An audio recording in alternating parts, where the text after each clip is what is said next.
NGO tama qaatan saloma ma anu NGO ma macna pool universities lacagtana annagaani you are our employees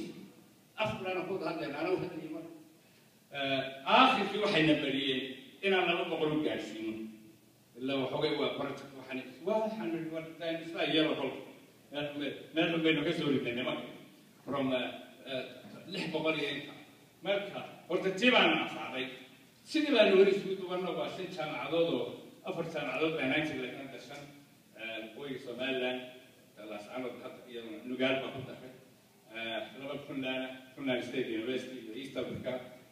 Muqdisho University Banaadir University iyo Simad University hadana laba kalena waa nagu soo biiray runtii Turkigan kalbaratig sanadkan tagnay Israel markaa taayfin 5 milyan buu la siiyay oo dhawaan soo gaari doona biidnillah marka Somali Research and Education Network ayaa biskuura sagaal jaamacadood oo saddex ku dhalabiyada waa another political platform or education platform frank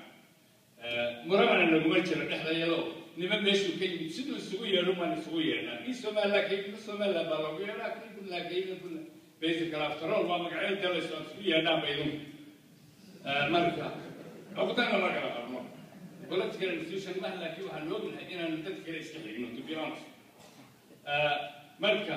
جامعة هذا تقول نوع أي علم مقبول الموضة وكان أنا واحد كلام لكن واحد من الكريتيريا بحنا شروط عيان بحنا جامعة هذا الممبر الرئيسي أتليس وين اللي بقول اللي وين أنت أساس الناس غيرين وين لونك يطارها إليه يقولين كين وين minimum requirements حاجة كيرو كلام كيو library facilities كي يتعلم ده. Now of course we see that China هذا Somali that the clear understand issues better. There are certain questions to be answered and asked. أكمل ownership يا China هذا. China هذا أما قف بس اليوم هذا أما قوم أما تبدأ هي تبدأ بكتيرة حتى أنا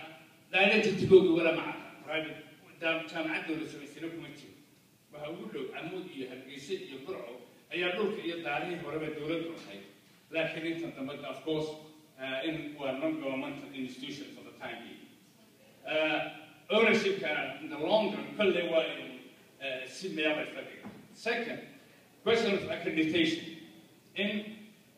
جامعة ليس قياسي اللي هو حوالي جامعة نتوكان هو accredited or سنلح organization بينهم مريكا هو North هو Central هو East هو South Association Inspector accreditation for simply was certificate also certified جامعة in أي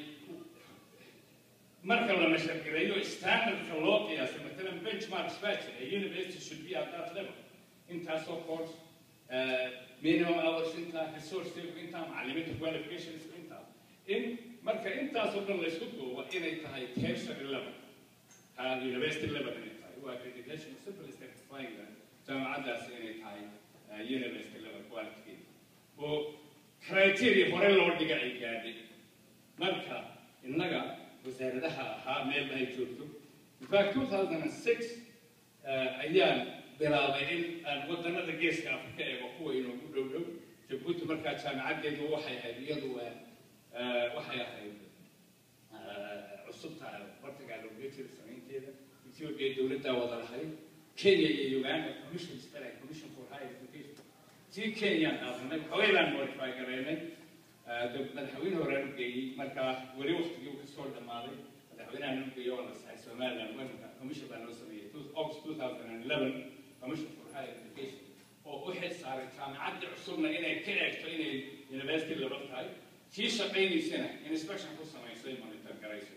the Minister of Education أيها وزير كها دومي حجام بعد مركا لكن واحد السكرتارية qualified أو رج professionals أو inspection سنة دور ومرسمة يعني ممكن كسر كلام سنة دور all the way to لا عير قبل دي أنت من الجامعة كتيران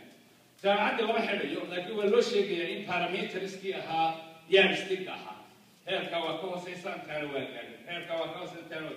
within 2 years I think كانوا then they are subject to what we call English recognition. أفرنسي هو الأقران جامعة الأقران إنه وين يريد أن يعمل. زمالا لما لا يمكن جامعة الأقران والله بدو عن شيء في إثيوبيا كتبي يومين كينيا كتبي marka issueska accreditationka Puntland iyagoo ka faa'iideysanaya discussion fara badan oo sameynay iyagana waa la bilaabay in at least discussions la bilaabo loo gudbiyo madaxda loo sharcigi